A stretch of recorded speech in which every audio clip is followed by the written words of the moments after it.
l'alpha et l'oméga. Toi qui es le créateur du ciel et de la terre. Toi qui es le maître de tout l'univers. Oh, avec toi, il n'y avait pas de Dieu. Et après toi, il n'y en aura point, Seigneur. Oh, ton nom, c'est le Seigneur Jésus-Christ.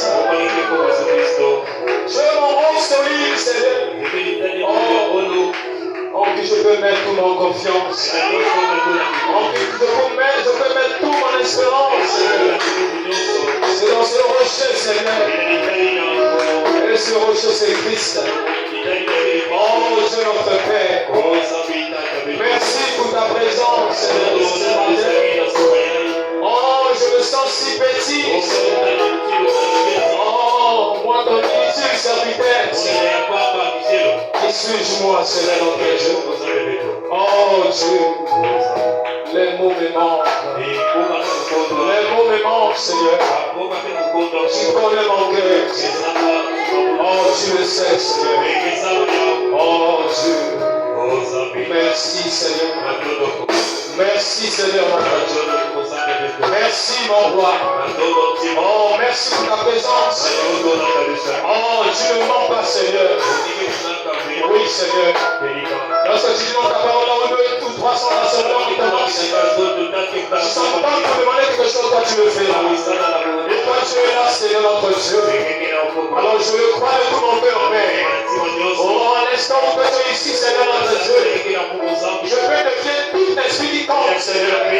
Tout esprit de la 4e dimension, Seigneur. Tout esprit de la sorcellerie, Père. Tout esprit de la 4e dimension.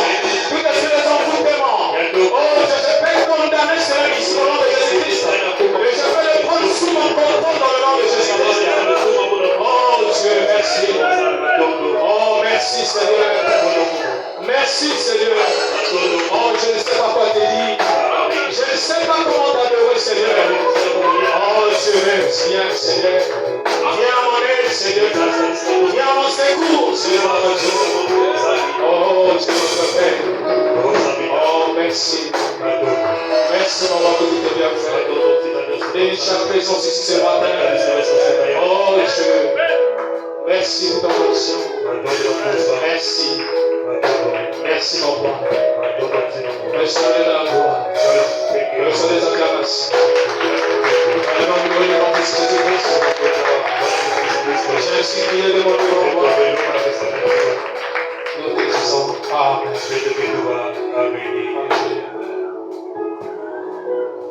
Le Seigneur vous bénisse. Vous asseoir un instant.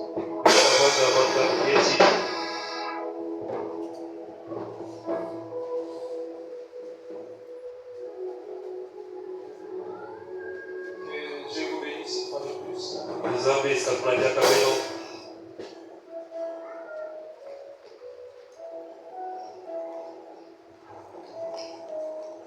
J'espère que nous nous sentons bien. Car c'est ici que nous devons nous sentir à l'aise. David, je suis dans la joie. Comme Dieu avant la maison. C'est le Seigneur. Avant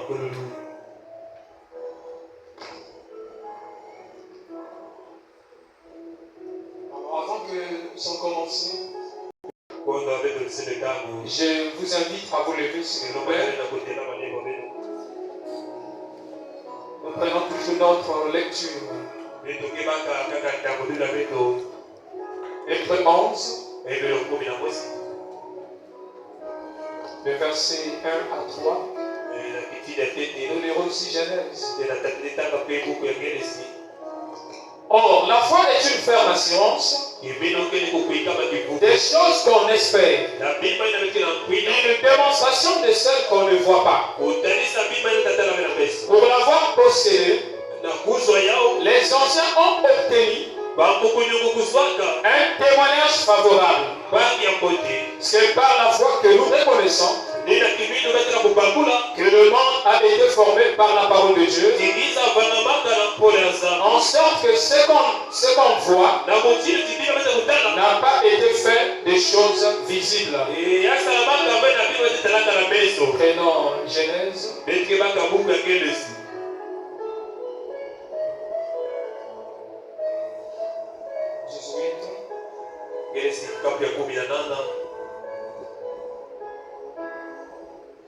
L'un d'entre eux dit, je reviendrai vers toi à cette même époque. Et voici Sarah, ta femme, aura un fils. Sarah écoutait à l'entrée de la tente qui était derrière lui. Abraham et Sarah étaient vieux, avancés en âge. Et Sarah ne pouvait plus espérer avoir des enfants. Elle dit en elle-même, en disant, maintenant que je suis vieille, aurais-je encore des désirs? Mon Seigneur aussi est vieux. L'Éternel dit à Abraham, pourquoi donc Sarah a-t-elle dit? En disant, est-ce vraiment j'aurai un enfant? Moi qui suis vieille, y a-t-il rien qui soit étonnant de la part de l'Éternel?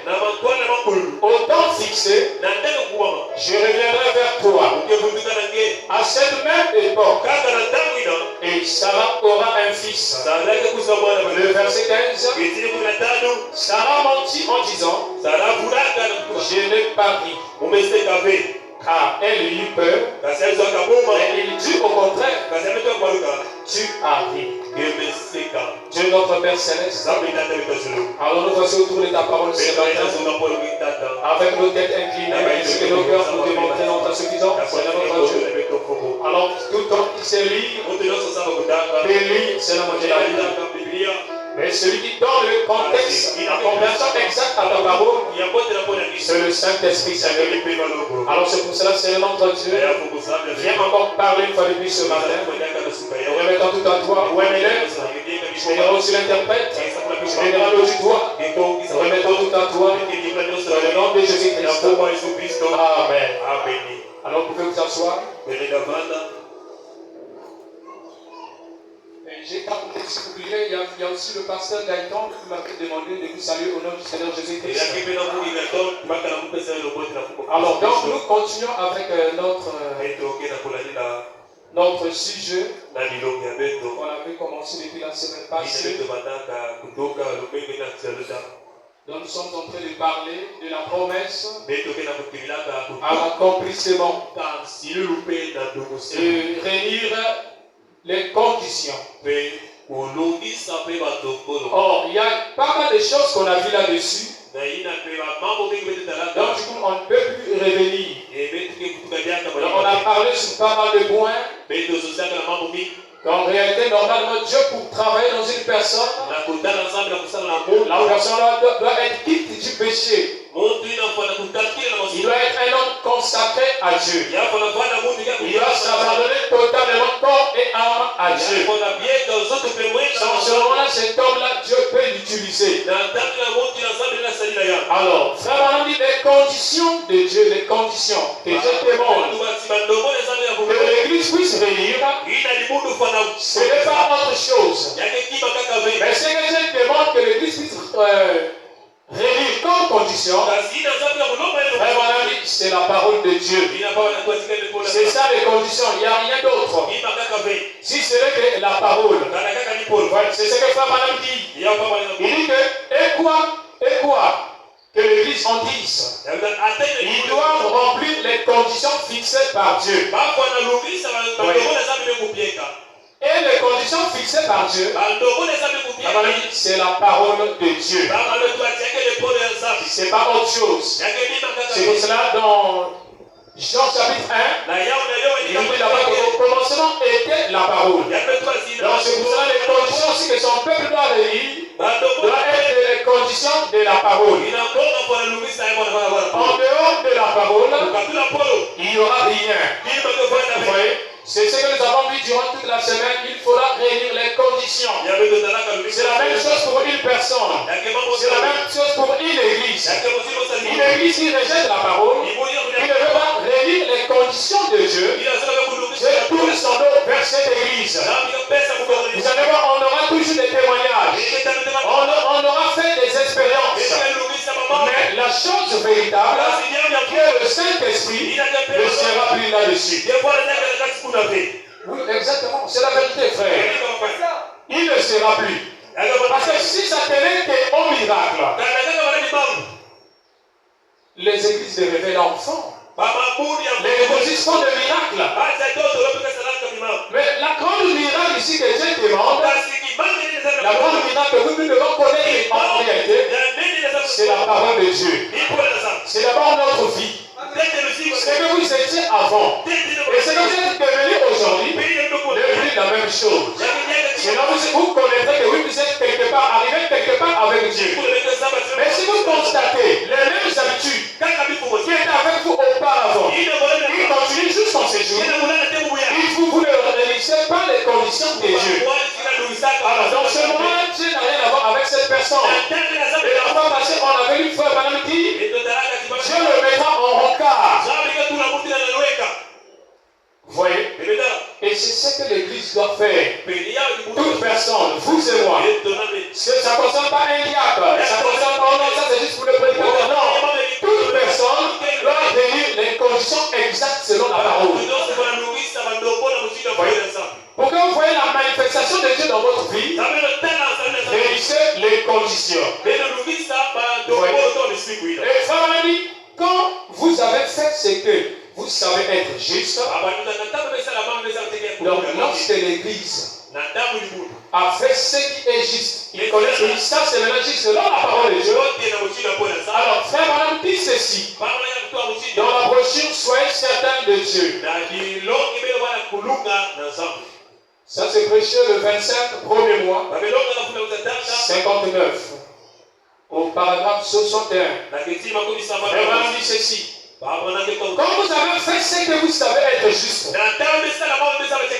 quand vous avez satisfait à ces exigences, les exigences de Dieu, oui merci, quand vous avez confessé, rectifié et fait des restitutions, et que vous avez déposé cela devant Dieu, Frère dit, peu importe combien il est silencieux, Frère dit, peu importe il est silencieux, il n'en est pas moins Dieu. Frère dit, attendons que cette fois entre en action vos œuvres. Vous les savez, vous les avez fait. Maintenant, il veut voir votre foi par vos œuvres. Il peut voir ce que vous allez faire. Vous voyez? Et c'est ce que Dieu avait fait pour Abraham. Vous voyez? Je crois que c'est dans Genèse 22. Vous voyez? Lorsque Dieu avait demandé à Abraham de prendre son fils unique. Donc son fils, il avait eu dans sa vieillesse, avec plein de difficultés. Il fallait attendre 25 ans. Mais après arrivé là, Dieu vient, il dit à Abraham, prends cet enfant-là, petit chéri la plus, ton fils unique, va me l'offrir en holocauste. Et ce que j'avais beaucoup aimé chez Abraham. Frère, Abraham était obéissant à la parole. Donc ça m'avait beaucoup touché, frère. Abraham n'avait pas boudé. Donc lorsque Dieu lui avait parlé, automatiquement Abraham a dit le lendemain, le matin, Abraham exécuta ce que Dieu lui avait dit. Voyez? Il n'avait pas boudé. Et l'enfant a dit, ça c'est quelque chose. Non. Il a scellé son âme. Il a pris ses serviteurs. Et son fils Isaac. Ils sont partis. Vous voyez? Abraham était un homme comme vous et moi. Abraham avait aussi ses hauts et ses bas. Mais il pouvait craindre Dieu. Il pouvait respecter Dieu à la lettre. Il pouvait honorer la parole de Dieu. Il pouvait réunir toutes les conditions conditions sont difficiles, si vous êtes un véritable fils de Dieu, vous allez vous soumettre à la volonté parfaite de Dieu. Oui. Vous allez vous soumettre. C'était la chose la plus difficile, frère. Certainement, si Abraham pouvait dire ça à Sarah, Sarah n'allait pas accepter. Mais Abraham avait gardé le silence. Mais Abraham savait une chose. De la même manière, c'est Dieu m'a donné cet enfant. De la même manière, il pourvoira. Il prendra soin de cet enfant. Et jusqu'à ce qu'Abraham arrive à ronger l'autel, il a caché l'enfant. Au moment où Abraham pouvait prendre le couteau pour enfoncer chez l'enfant, il entend la voix de Dieu qui lui parle. Abraham, ne fais pas du mal à l'enfant. Enlève ton couteau, car je dis que tu meurs. Imaginez-vous, nous devons arriver à cet niveau où Dieu va nous dire que j'ai vu ce que tu as fait pour moi. En tout cas, malgré toutes les épreuves que je veux passer devant toi, tu ne m'as pas renié. Nous sommes des Abraham aujourd'hui, frère. Vous devez représenter Abraham ce matin. Vous voyez? Et c'est ce qu'Abraham avait fait. Regardez un peu, frère. Donc, la foi d'un homme, la foi d'un homme pouvait faire que Dieu puisse jurer par lui-même. Imaginez-vous, frère. Mais qui était Abraham? La foi d'un homme fait jurer Dieu, le créateur du ciel et de la terre. Donc, Dieu pour l'autre, frère, c'était étonnant. Donc, Dieu lui-même, il avait dit non, l'homme Abraham avait été une fois élevé. Donc, Dieu lui-même, non, pouvait dire non, là, c'est comme un autre niveau. Donc, Dieu pouvait chercher à qui je peux jurer. Il est tellement grand, il avait dit qu'il pouvait jurer par personne, si ce n'est que par lui-même. Je le jure par moi-même, parole de l'Éternel. Imaginez-vous, c'est là où la bénédiction de Dieu était venue. Je pouvais lui donner des promesses. Et jusqu'aujourd'hui, ce que Dieu avait dit à Abraham, ça s'accomplit jusqu'aujourd'hui. Vous voyez? Ça s'accomplit. Vous voyez? Nous devons arriver à ce niveau. Peu importe, frère, des problèmes. Que ça soit difficile. Les gens s'en moquent de vous. Les gens critiquent. Les gens vous dénigrent. Vous dites de toutes sortes de noms. Vous ne regardez pas cela. Parce que ce n'est pas ça votre promesse. Mais vous regardez simplement à votre promesse. Parce que les critiques ne sont pas vos promesses. Non. Amen. Vous voyez? Et la Bible toute entière, frère Malami, est remplie de promesses. Et au moins 600 étaient des promesses. Il dit devant pour vous.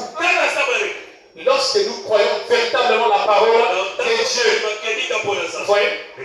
Et nous devons le faire. Donc si Abraham était arrivé à ce niveau, donc pour vous montrer que ceux qui viendront aussi vont aussi arriver à ce même niveau. Ah mais oui, obligatoire. Maintenant, si nous n'atteignons pas le niveau qu'Abraham avait, il y a un problème. Ah mais oui, il y aura un problème, frère. Et ça m'a dit, quand un homme est fidèle à Dieu, Dieu lui dicte des choses. Dieu lui dicte des choses. Frère Madame le dit, toujours dans la même brochure, soyez certains de Dieu. Au paragraphe 60. Frère Madame dit ceci. Oh Dieu, quand un homme est fidèle à ce que Dieu lui a dicté, et qu'il est certain qu'il est Dieu, celui-ci doit répandre la foi. Déclenche chaque fois son entrée en scène. Lorsque Dieu vous dicte quelque chose, dictez le nom à Christ. Lorsque Dieu va vous dicter des choses et que vous le faites, on dit que la foi déclenche chaque fois son entrée en scène. Et c'est ce qui est arrivé à Abraham. Donc à chaque fois Abraham mangeait toujours. Vous voyez, il y avait toujours de moqueurs, frère. Parce que les moqueurs en manquent jamais, frère. Il y en aura toujours. Donc, mais si vous et moi, nous n'acceptons pas de moquerie, il y a un problème qui ne va pas. Dieu, on avait craché sur lui, Jésus, on a craché sur lui. On se moquait de lui. On avait dénigré, on a dit toutes sortes de noms. Des belzébules, toutes sortes de noms, des noms vilains. Mais il était là toujours la parole de Dieu. Vous voyez? Il n'avait pas rejeté la parole, il n'avait pas insulté, il n'avait pas répondu. Vous voyez? Et c'est ce que nous aussi devons faire. Vous voyez? Donc Jésus, lui, il était aussi la jambe agitée. Donc pour montrer que même si on vous critique, on crache sur vous, moi je fais ceci. Et vous devez suivre mon exemple. Voici ce que vous aussi vous devez faire. Mais si ça arrive un jour, quand critique, on parle du mal de moi, frère, et que je me fâche, et que je monte mes manches, je pars me battre, frère. Non, il n'y avait pas l'esprit de Dieu en moi. Il n'y avait pas l'esprit de Dieu en moi. Peu importe comment je peux prêcher, peu importe comment je peux vous détailler la parole. Mais si en moi il y avait encore de ces choses, frère, non, il n'y a pas l'esprit de Dieu en moi. Ce n'est que la lettre qui prêchait. Ah ben oui. Parce que c'est l'esprit qui vivifie. Mais la Bible dit que la lettre tue. Et c'est ce qui se passe dans les églises organisées, des réveils. Qui se disent être des églises du réveil. Alors qu'ils ne sont pas des églises du réveil. Ce sont des églises endormies, frère. Les églises du réveil, c'est ceux qui ont reçu le Saint-Esprit. C'est ceux qui ont reçu le message de leur jour. C'est ça qu'on appelle le réveil. Parce que lorsque le Saint-Esprit rentre en vous, et vous reconnaissez le message de votre temps, vous êtes un homme qui est réveillé. Ah mais oui, c'est la vérité, frère. Vous êtes un homme qui est réveillé. Ouais. C'est ce qui se passe dans leurs églises. On prêche la parole là-bas. Mais les gens commencent à vivre mal. Ils continuent toujours à vivre mal. À faire de n'importe des choses qui leur semblent être bonnes. Parce que pourquoi? On en prêche là, c'est la même Bible que nous lisons. Et aussi c'est ce qu'ils lisent. Et ils lisent même les brochures que nous lisons là. Ils les lisent en cachette. Mais ça ne leur produit pas la vie. Pourquoi? Parce qu'eux ne croient pas ce qu'ils lisent. Eux, ils prennent ça juste pour leurs intérêts, pour avoir juste la connaissance et venir et expliquer. Mais lorsque vous acceptez le message, vous devez croire le message. Oui. C'est pour cela que ce n'est pas étonnant, frère. Lorsque nous venons les gens, non, moi j'ai quitté le message. Moi je ne suis plus dans le message. J'ai quitté votre message. Non, frère. Il n'était pas dans le message. Non, il n'était pas dans le message. Il ne croyait pas le message. Il récitait le message, mais il ne croyait pas le message. Parce que le diable s'y récite le message. Il le récite. C'est ce que le message, c'est ce que le messager me dit. Le diable connaît la parole de A à Z. Alors il y a une chose qu'il ne peut pas faire, il ne peut pas la vivre. Parce que pourquoi? Lui, il n'est pas un ange de vie. C'est un ange de mort. C'est un messager de la mort. C'est pour cela que lui, le diable ne peut pas vivre la parole. Parce qu'en lui, il n'y a pas la vie. Alors lorsque vous voyez un homme qui ne vit pas la parole, c'est-à-dire en lui, il n'y a pas la vie. Parce que Jésus-Christ dit que je suis le chemin, la vérité et la vie. Vous voyez? Automatiquement, vous devez vivre la parole. Et c'est ce que la Bible veut. Lorsque nous disons la Bible c'est Dieu. La Bible c'est le Père Céleste. Vous voyez, c'est ce que Dieu veut. Que son épouse puisse faire. C'est ce que Dieu veut. Que son église puisse appliquer. Appliquer quoi? La parole de Dieu. Dans votre cœur. Obligatoire. Vous voyez? Lisons un peu Jérémie. Écoutez ce que Jérémie dit. Prenons Jérémie chapitre 1. Jérémie chapitre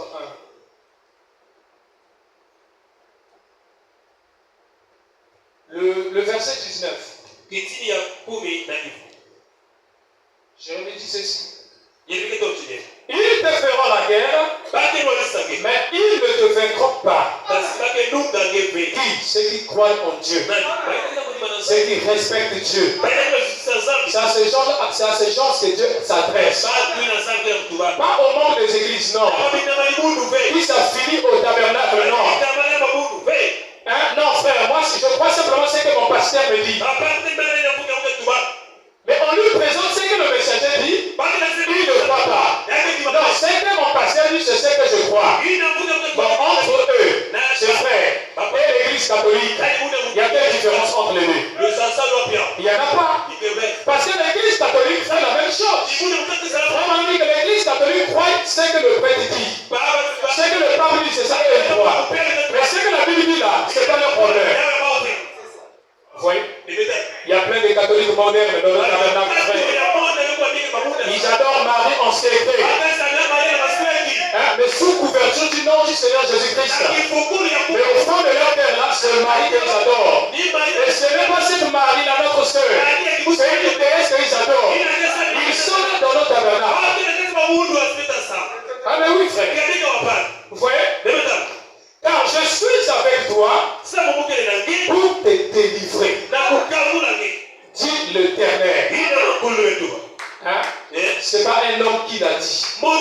C'est Dieu lui-même qui a dit cela. Il est là pour te délivrer. Peu importe les problèmes que tu as. Peu importe comment tout le monde peut s'assembler. Venir contre toi. Je serai pour toi, frère. Même si tout le monde est contre toi, frère. Mais il y a une personne qui ne sera pas contre toi. Seule condition, si tu réunis la parole, si tu crées Dieu, si tu respectes la parole, lui il sera pour toi. C'est le Seigneur Jésus-Christ. Mais si toi aussi tu bafoues la parole, tu tournes le dos de la parole, lui aussi il sera contre toi. Ah mais oui. Il ne va pas te soutenir, il va te soutenir en quoi? Il te soutiendra simplement en vrai, c'est-à-dire que la parole. En dehors de la parole, il ne va pas te soutenir. Satan n'a aucun droit sur vous. Donc Satan n'a aucun droit sur vous. Alors s'il y a encore un homme que Satan prend en otage, il y a un problème. Un frère ou une soeur, Satan lui prend en otage. Il y a un problème. Il y a un problème. En réalité, c'est vous et moi qui devons prendre Satan en otage. L'enrouler, frère. Il y a même une citation de Femme qui dit tuez le diable. Vous le tuez. Je crois que c'est le frère Emeron qui nous avait dit ça une fois ici. Je ne sais pas si vous vous souvenez. Vous voyez? Il y a une citation qui dit donc, il ne s'agit pas simplement d'attraper le diable, mais de le tuer aussi. Vous avez tué le diable comment? Est-ce que physiquement vous allez le tuer?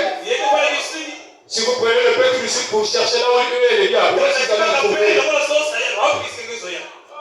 Le diable est dans notre pensée. Donc, tuer le diable dans notre pensée. Dans une pensée qui s'élève, qui vient en nous, qui est contraire à la parole. Et le peuple de l'évangile, tuer le diable. Ah ben oui, c'est ça, frère. Frère Madame dit dans la prochaine, Dieu amène son église à la perfection. Ça c'est au paragraphe, plutôt au paragraphe 20. Ça c'est prêché le 4, 12e mois, 54. Au paragraphe 20. Frère Madame dit ceci, Satan n'a aucun droit sur quoi que ce soit. Rien. Quel que ce soit, Satan n'a pas de droit. Il n'est que un trompeur. Donc Satan n'est qu'un trompeur. C'est pour savoir si vous voyez encore un frère ou une soeur qui a l'esprit de la tromperie. Frère Madame dit ici, Satan c'est qui? C'est un trompeur. Donc ce frère ou cette soeur a en elle l'esprit de Satan. Ah mais oui. Parce que ce sont des attributs, ce sont des fruits de Satan. Le mensonge, la tromperie. Et la tromperie là règne beaucoup de notre tabernacle. Ça règne beaucoup dans notre tabernacle. Il y en a plein. L'esprit de tromperie. Donc il devait monter une scène correcte, frère. Donc il devait rentrer dans cette colère. Et toi aussi tu vas croire que oui, c'est la vérité. Mais au fond de là, c'est un mensonge. Et vous devez savoir, frère, que le mensonge est vite cru que la vérité. Donc si je venais tout de suite, frère, je vous disais du mensonge, ça sera très vite cru. Très vite. Mais si je vous disais ce qui est ici, ça sera très difficile pour accepter. Vous voyez, c'est la nature de l'homme. Vous voyez, vraiment nous continue. Au calvaire, il a été dépouillé. Lui, Satan, de tout ce qu'il avait. Quand Jésus-Christ avait pris la place du pécheur. Moi j'étais un pécheur, vous étiez un pécheur, mais Jésus-Christ avait pris notre place. Vous voyez? Et qui est mort au calvaire. Voilà. Satan n'a plus de droit le mot sur quelque chose. Même frère, tout ce qui vous appartient là, Satan n'a pas de droit sur ça. Alléluia. Mais tout se trouve entre les mains de l'église. Dieu avait tout donné, frère. Dieu a tout libéré. Parce que la Bible dit que tout ce qui était dans le Père était déversé dans le Fils. Alors, qu'est-ce qui était dans le Père? Et c'était du mensonge? C'était des commérages? C'était des rancunes? Est-ce que c'était des clans? Non. Mais tout ce qui était dans le Père, c'était la parole. Alors, la même parole qui était dans le Père, le Père a pris cette parole. Il a déversé ça où? Dans le Fils. En Jésus-Christ. Donc, Jésus-Christ est aussi la parole. Alors, Jésus-Christ n'a pas gardé cette parole pour lui-même. Alors, ce qui était en Jésus-Christ, il a pris la même parole, la même quantité, la même grandeur que le Père lui avait donné. Il a placé ça dans l'église, dans le pouce. C'est pour cela que nous sommes la parole. C'est pour cela qu'on nous appelle le pouce de Christ.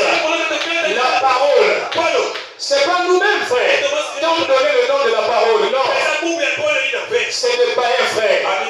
Ils ont vu notre vie. Ils ont vu la vie que ces gens se mettent. C'est comme ce jour-là, frère. Si je crois bien, c'était en Antioche, je crois bien.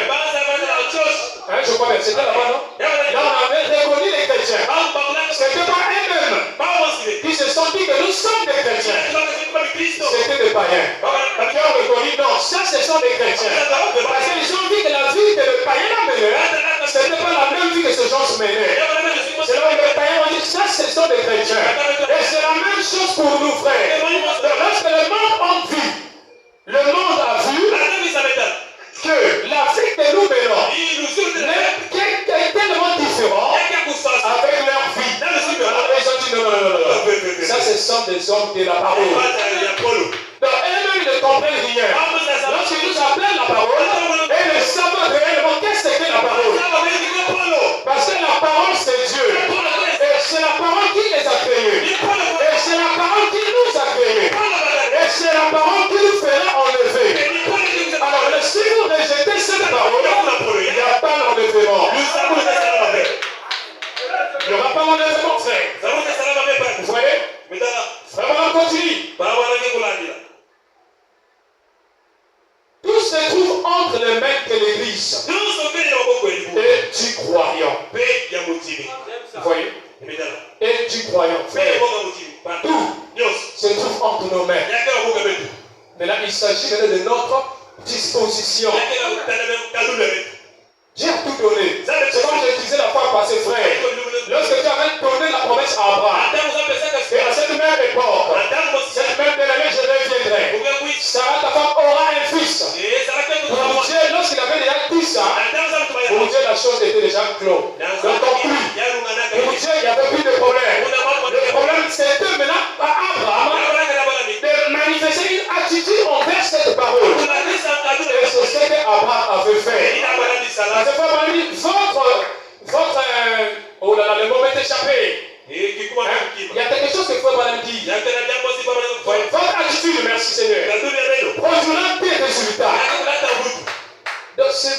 attitude vis-à-vis de la parole. Vous voyez? Et ça va dire, il n'est qu'un trompeur. Lui, Satan. Mais la mort elle-même, nous avons enseigné. Nous avons enseigné hier soir. Quand l'abeille perd son aiguillon, elle demeure toujours une abeille. Hein? Le diable avait perdu toute sa force. Il avait perdu toute sa puissance. Mais il reste toujours le diable. Hein? Cela ne change pas. Oh non, frère, Dieu déjà vaincu le diable. Donc il n'a plus rien chez le diable. Donc on peut maintenant simplement adopter les choses qu'il veut. Les choses du diable. Non. Il reste toujours le diable. Mais lorsque vous voyez un serpent, lorsque vous tuez un serpent, lorsqu'il est mort, il reste toujours un serpent. La mort ne peut pas lui changer. Hein? La mort ne peut pas changer ce serpent. On a vu que c'est un serpent, dès qu'on l'a tué là, il ne sera plus un serpent. Même lorsque vous tuez un serpent, vous le mettez là en route. Lorsque les gens vont passer, dès qu'ils vont voir le serpent, ils vont sauter. Mais pourtant il est déjà mort. Mais il reste quand même un serpent. Vous voyez? C'est pour cela la mort ne change personne. Donc si je suis un véritable païen ici sur la terre, si je suis un chrétien et non, il vit la vie de cache-cache, lorsque Dieu m'appellera un jour sur la terre, la mort ne va rien changer en moi. La même nature sera toujours là. Oui. Vous allez entendre, oh non, c'est ce qui se passe, mon frère. Quelqu'un qui est décédé, mais vous entendez, non, on a vu son esprit dans un garage. Est-ce que vous avez jamais entendu parler de ce choses? Oh, on a vu son esprit tel endroit. Mais ce sont des endroits là où il fréquentait. Lorsqu'il était sur la terre, la mort ne change pas l'endroit. La mort change simplement la dimension. L'endroit là où vous êtes, là où vous étiez, et l'endroit là où vous êtes maintenant actuel. Mais elle ne peut pas changer votre nature. Amen. Donc si je suis un fidèle de sang, c'est ce que je serai là-bas. Ça ne va pas changer. Donc vous non pas frère. Et non, lorsque tu peux faire, fais tout ce que tu veux. Fume, fais tout ce que tu veux.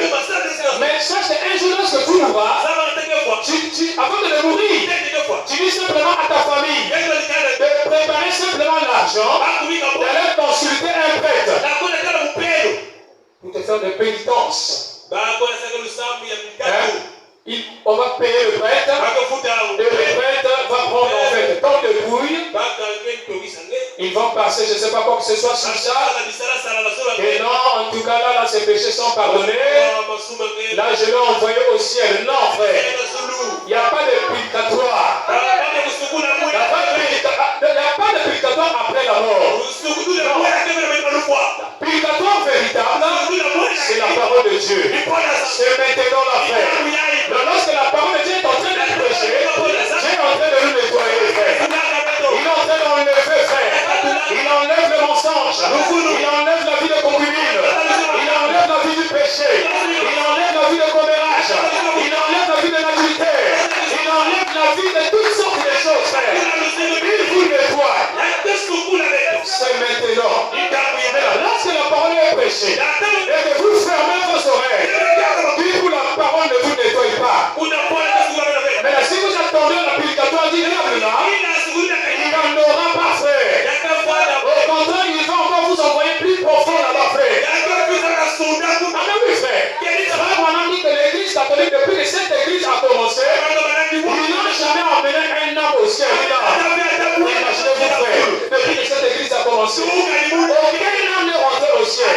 Mais donc c'est votre âme là que le Père va rentrer. Il n'y en aura pas, frère. Donc notre purgatoire c'est maintenant. C'est l'évangile. Donc ne dis pas non, lui quand tu pouvais parler là-bas, moi je suis cassé sur cette parole. Je vais continuer avec ma vie. Mais c'est vrai que tu peux continuer avec ta vie. C'est bon. Mais j'en saurai un jour. Hein? Il y a un tâche qui dit des conséquences. On voyez? Et là, on sera là si je savais. Mais c'est trop tard. Donc Dieu t'avait donné le temps et te repentir. Mais tu n'as pas voulu te repentir. Tu t'es ramené ça au prochain jour. Oh non, je ferai ça l'année prochaine. Je ferai ça tel jour. Je ferai ça ceci. Oh non, oh, mais le frère Nathan avait péché. Il ne s'était pas repenti. La sœur Nathan avait péché. Elle ne s'était pas repentie. Pourquoi moi je vais aller me repentir, frère? Il ne s'agit pas de frère Nathan. Il ne s'agit pas de la sœur Nathan. Mais il s'agit de votre âme. Il s'agit de votre âme, frère. C'est ça le problème, frère. Frère, moi avec la parole, frère, je mettais tout au clair, frère. Frère, même si, frère, je suis dans le péché, frère, je viendrai là, je vous dirai que je suis dans le péché, frère. Oui, frère, c'est la vérité, frère. Je connais ma sincérité, frère. Je sais ce que je dis, frère. Je viendrai, je vous dirai, frère. Je ne suis pas encore arrivé, frère. En moi, j'ai encore tel désir. Rien pour moi. Alors, mais attention une chose, frère. Lorsqu'un frère vient vous confier quelque chose, il vous dit une chose, frère. C'est qu'il a placé confiance en vous. Alors, vous devez même prier pour lui. Mais ça ne doit pas être quelque chose de menterie, frère. Vous dites cela à quelqu'un d'autre. Non, là vous rendez compte à Dieu. Vous voyez? C'est ça le problème, frère. Donc avec les choses de Dieu, frère, soyons honnêtes, frère. Soyons sérieux, frère. Il n'y a aucune chose ici, frère. Ici sur la terre, ici au monde, qui peut aider notre âme, frère. Il n'y en a pas, frère. Lorsque nous tombons malades, frère, nous partons à l'hôpital. Le médecin nous prescrit une ordonnance. Nous partons à la pharmacie. Nous achetons des médicaments et nous prenons, frère. Ça nous accorde la solution. Mais dans l'âme, frère, dans l'âme, je dis bien, frère, il n'y a aucun remède, frère. Si tu pars à la pharmacie, ils vont te donner un remède de l'âme, frère. Il n'y en a pas, frère. La vraie pharmacie ici, frère, c'est le Seigneur Jésus-Christ. Alors, lorsque vous l'acceptez, frère, vous rentrez en lui, il vous donne cette remède. Il y a la parole pour traiter votre âme. Oui, frère. Non, nous devons être frères. Soyons sérieux, frère. Ce n'est plus le temps de blaguer, frère.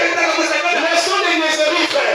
Laissons toutes ces choses. Que le frère a dit ceci. La sœur a dit ceci au propos de moi. Frère, il y a cette personne. En rien de moi, Satan. Cette personne péché, frère. Il faut continuer à avancer. Frère, ne me rappelle plus ces choses. Je suis mort en Christ. Alors, lorsque quelqu'un est mort en Christ, il n'a plus conscience du péché. Même l'odeur, même entendre, frère. Il ne veut plus entendre le péché. Il est mort dans ces choses.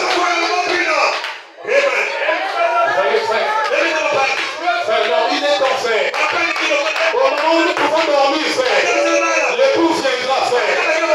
Il est en fait de nous mettre en travail. Donc, si là, je n'étais pas vraiment sérieux avec Dieu, frère, aujourd'hui, frère, pas demain, frère, je ne sais pas ce que demain peut me porter. Mais aujourd'hui, le matin même là, prends la décision de servir Christ.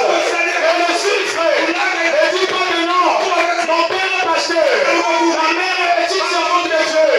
Non, mon mari c'est un prédicateur. Ton mari est un prédicateur. Ne t'emmènera nulle part. Ne te conduira pas au ciel. Si la vie te conduira au ciel, c'est ça que ton mari prêche. C'est ça que tu dois prendre et accepter et appliquer selon dans ta vie, frère. Voyez, frère. Soyons sérieux, frère. Au moment où nous dormons, frère. Au moment où, frère, nous dormons, nous nous réveillons, frère. Nous nous approchons de la chose véritable. C'est pas pour rien, frère. Et je vous garde jusqu'au séjour. Frère, il y a eu beaucoup de gens, frère, qui ont eu les mêmes âges que vous. En fait, d'autres étaient nés le même jour que vous, frère. Mais nombreux sont partis. Nombreux sont morts. Mais vous et moi, je nous garde, frère. On dort, on se réveille. Il nous fait dormir. Il nous fait réveiller, frère.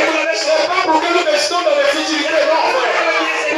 C'est pour que nous puissions avancer avec sa parole, frère. C'est la vérité, frère.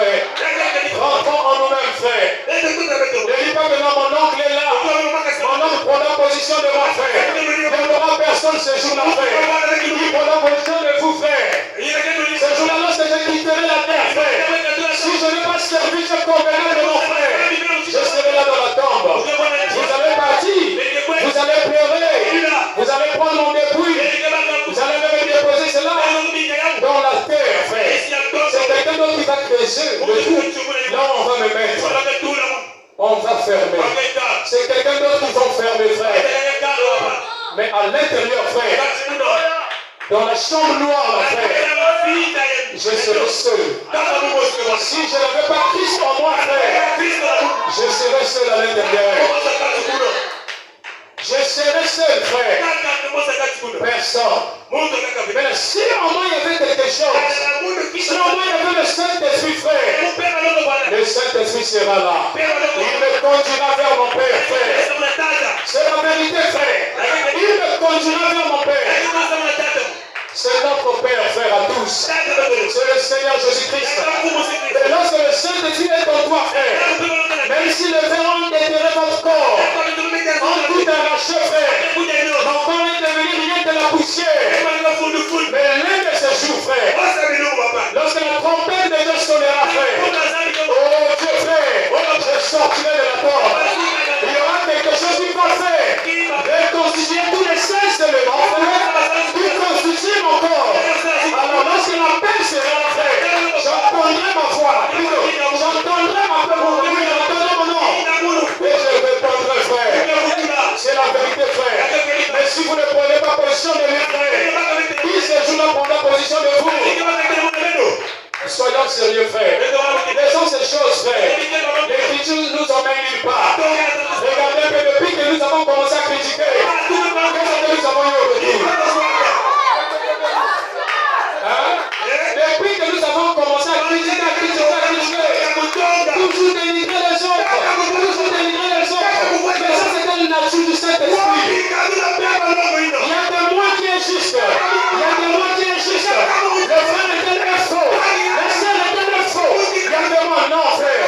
Le véritable hypocrite, c'est moi. Amen, frère.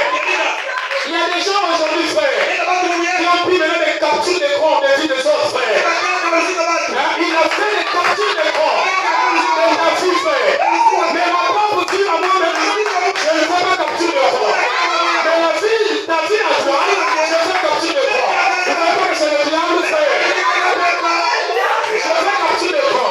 La chambre, je vais commencer à regarder. Oh, mais regarde ce que le fond a fait la vérité. Regarde ce que la vérité. Non, frère, c'est le diable qui est dans moi. Au moment où j'ai lancé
marchais avec lui hier, comment tu marches avec lui aujourd'hui.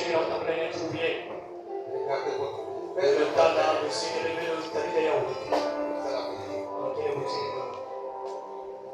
N'écoutez pas ce que les prêtres disent.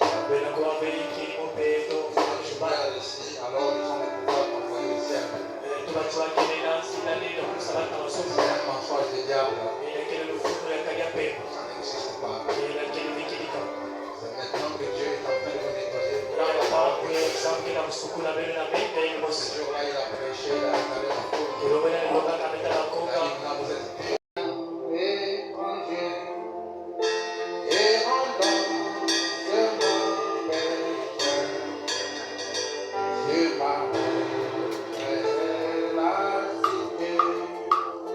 Lorsque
Celui qui a besoin lève simplement sa main.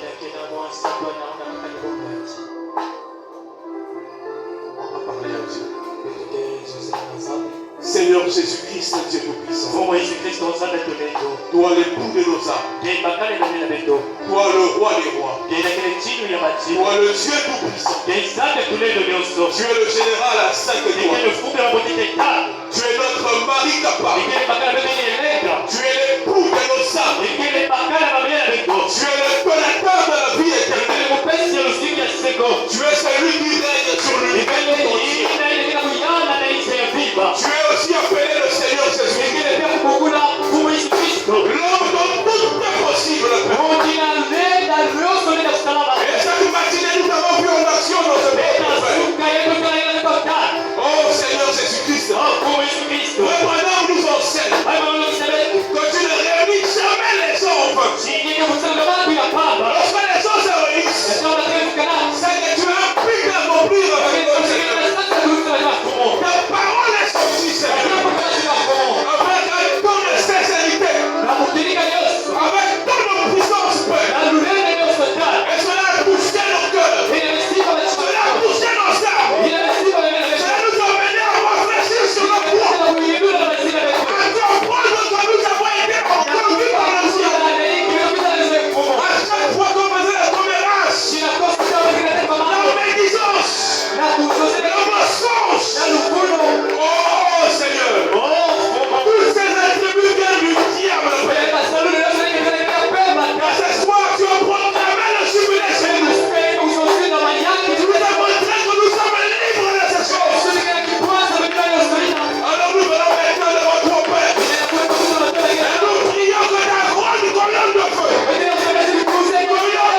de gloire. Nous aimons les âmes qui peuvent s'abandonner, Père. Au moment où le Saint-Esprit peut s'investir et parler. Alors bénis le richement. Que ce soit ses projets, Seigneur. Projets de domaine physique, matériel. Dans tous les domaines de la vie. Nous voulons que tu le bénisses abondamment. Lui et sa famille, Père. Nous le remettons totalement dépêché. Laisse que jamais le diable réussisse à terre de ton serviteur. Et que de la manière que tu as commencé à l'utiliser, que tu continues à l'agiter, Seigneur.